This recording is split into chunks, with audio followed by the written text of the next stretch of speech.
What's happening, troops? So we're back with another WWE 2K26 video. It's been a hectic few days between Ringside Reports, entrances, you name it. There is a lot to dive into, so let's just crack on with it. So over the last couple of days, we've had the Ringside Reports for Universe Mode, Community Creations, and more recently MyRise. We're going to take a look at both those things. I didn't want to make tiny wee videos for each thing, so I waited for a couple to stack up, so it's worked out quite well.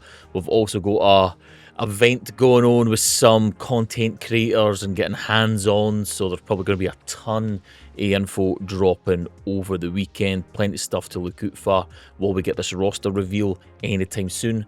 But before we dive into any of the Ringside Reports and Universe stuff and community creations, the number one most important thing for me is Retro ROH CM Punk comes with a banger theme.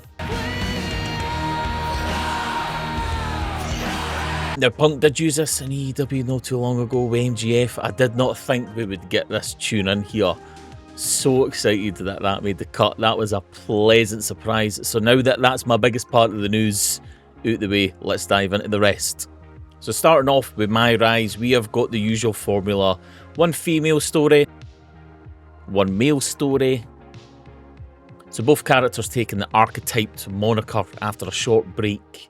For the WWE, we need to reclaim, rebuild, regroup within the WWE. Some returning faces with this one that we've had in previous storylines. I will say, last year, MyRise, I actually really enjoyed with the Mutiny stuff. I thought it was quite comical. Didn't take itself too serious. Hopefully they keep that tongue-in-cheek thing in there with this one, because actually, as much as I didn't like 25, the MyRise stuff I actually thought was pretty fun to play through. And on the women's side of things, we are going to be up against our main antagonist, Jordynne Grace, with Paul Heyman, who is going to be the main kind of focal point for male and female. So for the women, Jordynne Grace is the main obstacle to overcome. And for the men, again, the wise man, the Oracle, Paul Heyman, getting flanked with Braun Breaker as the champ. He is the main dude that we are going for in this one in MyRise. We're also getting some kind of backstage segments that look quite fun and fresh, and also some interview press conferences. And obviously, with last year we had the live events as the kind of reward path for some characters and some extras. We are getting something kind of similar. We are getting star ratings to chase. The more stars we get per match, 5-star matches. Dave Meltzer will be loving this one. The more stars we get, the more rewards we get. And some epic things like Bronze Breaker, The Fiend, Dusty Rhodes. And again, stuff like Bronze Breaker, starting a bit funny, a bit tongue-in-cheek. Ain't mad about it. The star system on paper seems like it could be pretty fun. And diving into community creations, the great big news for that is double the slots. Doubling down on everything, more space, more things to download, win-win for everybody. And then we get a look at some parts within Creation Suite, along with some body morphing for individual parts. And also some custom arena news. We are going to be able to customize and edit LED barricades, and some more in-depth options for stable entrance creations, lighting, entrance motions, etc. And then on to Universe Mode. Again, no mode that I put a ton of time in. It's quite fun. I delve here and there into it.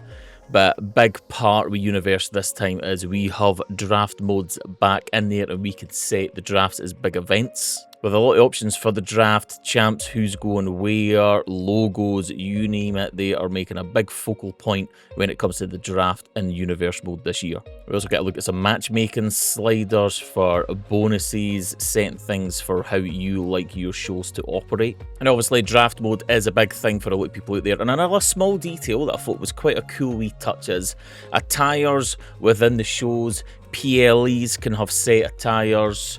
Your more weekly shows can have different ones. I thought having specific attires for specific events was an extra little touch that just adds that little bit more in depth to the creations for Universe Mode and how people want to play them out.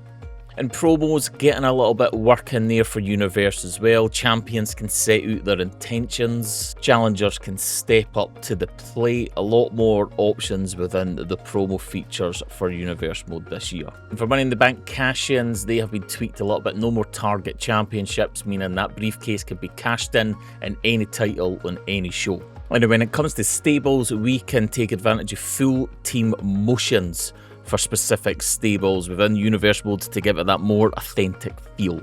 So some decent changes in there. MyRise, nothing too drastic. Again, star system rewards, kind of dig it, gives us some incentive to keep on playing.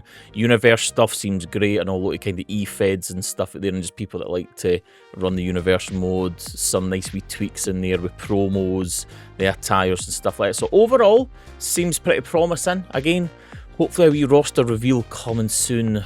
I would assume the end days will probably lift over the weekend once this creator event is done.